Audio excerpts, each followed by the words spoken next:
keep it, swear this one you'll save. Better lock it in your pocket, taking this one to the grave.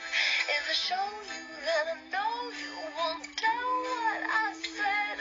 'Cause two can keep a secret if one of them is dead.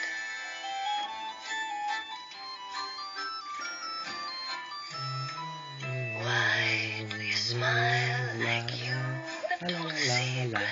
Now you tell a lie, it's 'cause you just want to keep it. But no one keeps a secret. No one keeps a secret. Bon, c'est bon. Allez, je vous torture un peu pour le début, hein. C'est une chanson qui rentre en tête, il faut l'avouer.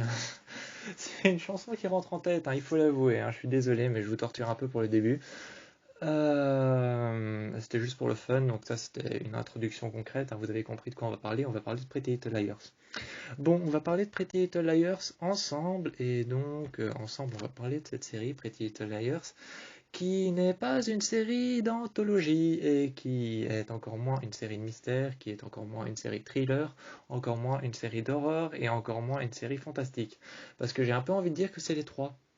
Donc cette série, c'est un peu thriller, fantastique, horreur, et vraiment, c'est un peu les trois. Donc c'est une série qui est à la base tirée d'un roman. Donc faut savoir que cette série est à la base tirée d'un roman, un roman, pas un roman, qu'est-ce que je raconte? Donc la série est à la base tirée d'un roman qui a été fait par, si je ne me trompe pas de prénom, je crois que c'est Sarah Shepard. Donc c'est à la base tiré d'un roman donc, qui a été fait par Sarah Shepard, qui s'appelle donc Les Menteuses, qui est concrètement en fait le titre de la série en français. Et donc Pretty Little Liars, c'est le titre original, et en français, donc au Québec, cette série s'appelle Les Menteuses. Le livre, à la base, s'appelle La Menteuse, et est un livre, en fait, une série de livres qui en contient 15, et 2 qui sont hors série. La série Pretty Little Liars est en fait... donc la série Pretty Little Liars, j'ai arrivé à le dire. Donc la série Pretty Little Liars est une série qui parle de Aria Montgomery, de Emily Fields, de Anna Merin, de Alison De Laurentiis et de Spencer j'arrive à le dire parce que j'ai toujours du mal pour son prénom, de Spencer Hastings. Voilà, j'y suis arrivé. Donc ça parle de Aria, de Emily, de Anna, de Alison et de Spencer, qui sont 5 filles, si je compte bien, qui donc à la base vont se retrouver en groupe, et étaient en groupe bien avant. Donc elles étaient en groupe bien avant, et bien avant cela, elles étaient en groupe jusqu'à ce que leur leader, qui est en fait Alison, meurt dans un tragique accident. Elle disparaît, et donc on ne sait pas pourquoi, on ne sait pas si elle est morte, si quelqu'un l'a tuée, si elle a été assassinée ou quoi que ce soit, on ne sait pas. Donc elle disparaît du jour au lendemain, et leur leader a disparu, donc Alison a disparu.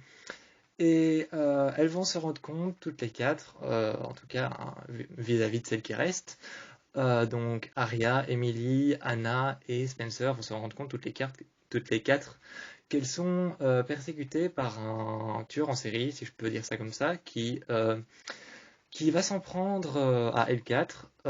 Donc elles vont être persécutées par ce tueur en série qui va s'en prendre à L4. Et donc L4, donc les 4 filles vont être prises d'assaut par ce tueur en série qui se fait appeler A. Déjà, là, il y a un indice qui se prépare, parce que la série est assez perturbante, parce qu'on a Aria, on a Anna, on a Alison, et donc concrètement, c'est 3 noms qui sont déjà en A. Donc tu te dis qu'il y a l'une des 3 qui pourrait être A. Donc déjà, ça c'est quelque chose qui met la série en valeur. Donc qui met un peu l'intrigue de la série en valeur, c'est le fait que tu as Aria, que tu as Anna, que tu as Alison, et que... Si tu regardes bien, Spencer, son nom de famille c'est Hastings, donc ça commence aussi par un A.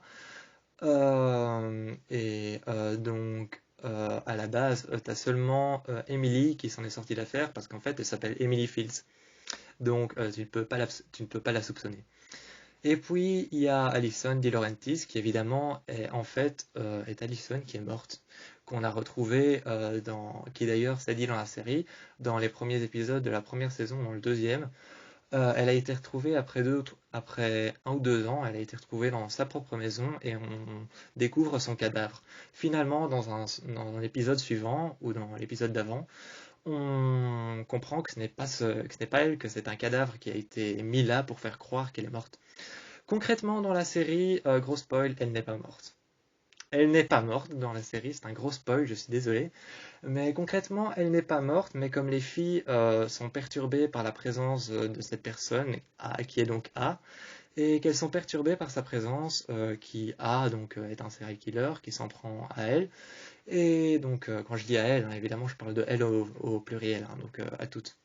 Donc ce tueur en série qui s'appelle A, qui se fait appeler A parce qu'en fait, ce qu'il faut savoir, c'est que Allison signait ses lettres et ce qu'elle envoyait à ses copines par un A, donc un A avec un tiret. Donc concrètement, Allison signait ses lettres et ses messages comme ça avec un A. Donc concrètement, là, il y a déjà une intrigue qui se prépare aussi, c'est que par rapport à tous les noms qui commencent par A, tu peux croire que toutes les filles sont soupçonnées. Et tu peux croire aussi que le tueur est en fait la personne qui est morte dans la série et qui concrètement n'est pas réellement morte. D'ailleurs, c'est une série très compliquée à comprendre, il faut la voir pour comprendre. Et donc, il va s'aviser du fait qu'elles vont être toutes les trois poursuivies par ce A qui va les torturer de manière à faire de la torture mentale. Donc ça va être vraiment psychologique et de la torture mentale. Elles vont s'avérer être menacées de mort ou être menacées de terminer comme Allison, ou alors que l'un de leurs proches va être menacé de mort, ou encore de se retrouver dans des circonstances qui sont déplaisantes, voire mortelles, et voire même fatales. Et donc elles vont être menacées de choses comme ça, comme par exemple, si tu ne fais pas ce que je te dis, ta mère va disparaître dans les quelques prochaines heures. Donc concrètement, elles vont être menacées de toutes choses comme ça, elles vont recevoir des messages avec des intrigues assez spéciales, des menaces de mort, et elles vont, enfin pas des menaces de mort, mais des menaces de mort envers des personnes si jamais elles ne font pas ce qui est écrit dans le message. Et donc concrètement, une course contre la montre est lancée, et elles vont devoir découvrir qui est concrètement ce tueur, cette personne qui les persécute. Donc, je ne sais pas si je l'ai déjà dit, mais je me répète peut-être, cette série est tirée d'un roman qui s'appelle Les Menteuses, qui est fait de 15 volets et qui a 2 chapitres qui sont hors série. Je crois que j'ai déjà dit, hein, je sais plus. Mais donc, en tout, dans la série, on a 7 saisons. On a 7 saisons dans la série, dont un épisode à la fin qui dure 1 heure et qui est en fait 2 épisodes associés. Et donc, à la fin de la 7e saison, le dernier épisode dure 1h20, concrètement. Si je retiens bien, il dure 1h20, mais c'est concrètement en fait 2 épisodes qui ont été associés en un seul. Et nombre de saisons, on en a 7. Nombre d'épisodes, on en a 160. Concrètement, l'intrigue est hyper terrifiante et a beaucoup de choses à revendre. La série a beaucoup de choses à revendre, notamment le fait que tout le monde peut être soupçonné et que tout le monde va être soupçonné car les filles sont pétrifiées de peur. Et la série est plutôt bien foutue dans le cadre du fait que ça se passe dans un lycée. La série est plutôt bien foutue dans le cadre que ça se passe dans un lycée, parce que concrètement, dans un lycée, tu t'attends à une série teen qui fait pas réellement peur. Mais là, concrètement, tu vois qu'elles sont tétanisées, qu'elles sont toujours en groupe, qu'elles se déplacent toujours à 4 et qu'elles sont toujours en train de recevoir des messages de menaces par rapport à la psychologie mentale et de la torture mentale. Donc concrètement, si jamais elles ne le font pas, soit le tueur s'en prend à elles, soit le tueur s'en prend à leur famille. Et dans les éléments principaux des acteurs principaux, on a Lucy Hale qui joue Aria Montgomery, on a Shay Mitchell qui joue Emily Fields, on a Ashley Benson qui joue Anna Merrin, et on a Sacha Peters qui joue Alison De Laurentiis. On a Torian Belisario aussi qui joue Spencer Hastings, qui est ma préférée, parce que je trouve que c'est vraiment un caractère de personnage qui met tout en compétition. Alors, Alison, il faut savoir qu'elle est morte, donc concrètement, Alison, c'était un peu la reine des abeilles, c'était un peu la pétasse de première. Euh, Alors, Ashley Benson, qui interprète le rôle de Hannah Merrin, elle, concrètement, c'est un peu celle qui a peur constamment. C'est celle qui a peur constamment et qui est un peu craintive. On a Shay Mitchell, qui est celle qui veut toujours aller plus loin et qui veut toujours, qui interprète d'ailleurs, je l'ai pas dit, excusez-moi. C'est Shay Mitchell qui interprète le rôle de Emily Phelps, et donc elle, c'est concrètement, Emily, c'est concrètement celle qui veut toujours aller plus loin, qui veut toujours trouver qui est le coupable. Et puis après, on a Lucy Hale qui interprète Aria Montgomery, qui est concrètement celle qui se la joue un peu à la baba cool, qui fait un peu les choses comme elles viennent. Et donc concrètement, s'il y a un drama, elle va s'en sortir, elle va, elle va vivre le drame avec ses copines et c'est tout. Donc concrètement, elle fait les choses à la manière dont elles viennent. Elle se préoccupe pas de comment ça va arriver, de comment ça va se passer. Et concrètement, par rapport aux personnages principaux, on a aussi le frère d'Aria, donc Mike Montgomery, si je ne me trompe pas, qui est joué par Cody Christians, mais ne vous attendez pas à le voir comme Lucy Hale, comme Shay Mitchell, comme Ashley Benson et comme Sarah Peters ainsi que Torian Bellisario. Ne vous attendez pas à le voir autant que L5 parce que il faut savoir que Cody Christians dans la série, il est là en tant que personnage principal, mais il est là que quoi, hein. Il est là entre quelques scènes. Donc on peut le voir, mais on peut le voir apparaître entre quelques scènes. Il est là pour dire un dialogue et puis après c'est parti quoi.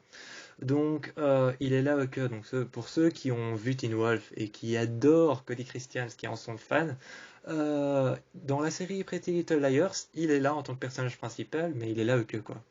Il est pas réellement là. On peut l'apercevoir et donc voilà. Concrètement, la série est géniale, le nombre d'épisodes, il y en a 160, c'est amplement suffisant. Il y a 7 saisons, c'est amplement suffisant. C'est comme la série Les 100, il y a 7 saisons. Je trouve que pour moi, personnellement, personnellement, pour moi, je trouve que 7 saisons pour une série, c'est amplement suffisant avec 8 saisons comme pour Game of Thrones ou comme pour American Horror Story. Évidemment, je vous parle de séries d'horreur pour rester dans l'ambiance, hein.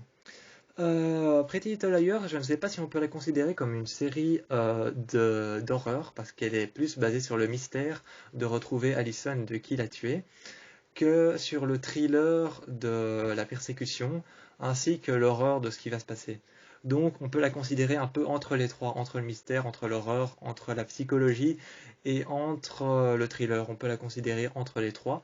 Mais concrètement, la série est plutôt bien faite et l'alternative de faire une teen série par rapport à des jeunes lycéennes dans un lycée, je trouve que franchement c'est pas mal foutu pour faire une série dans un lycée qui s'avère être une teen série, mais qui en fait regorge de mystères lugubres et macabres, ainsi que de psychologie et aussi d'horreur basée sur la persécution mentale, sur le fait de dire et de donner des ordres. Et si tu ne les fais pas, bah, au final, bah, je m'en prendrai à quelqu'un que t'aimes ou à toi vis-à-vis des choses. Je pourrais même m'en prendre à toi autant qu'avec quelqu'un que je t'aime, autant qu'à quelqu'un que t'aimes, autant qu'à toi, je pourrais m'en prendre à toi si tu ne fais pas ce que je dis. Donc concrètement, c'est de la psychologie et c'est de la torture mentale parce qu'en fait, ils leur donnent des ordres, mais si elles ne les font pas, il y a toujours un prix à payer. Il y a toujours une conséquence et il y a toujours un prix à payer. Et donc concrètement la série est géniale, hein. Pour une teen série qui se passe dans un lycée, je trouve qu'elle est géniale, elle est pas mal faite. Et je dois avouer que les conséquences et ce qu'on peut en retirer de la série, c'est qu'elle est géniale parce que pour faire une série teen dans un lycée, donc pour faire une teen série dans un lycée, et montrer de l'horreur ainsi que du mystère, du thriller, et même voir parfois de la psychologie et de la torture mentale, on est vraiment proche de quelque chose qui s'avère être une série d'horreur. Donc concrètement, je vous pousse à aller la regarder. Elle est juste géniale.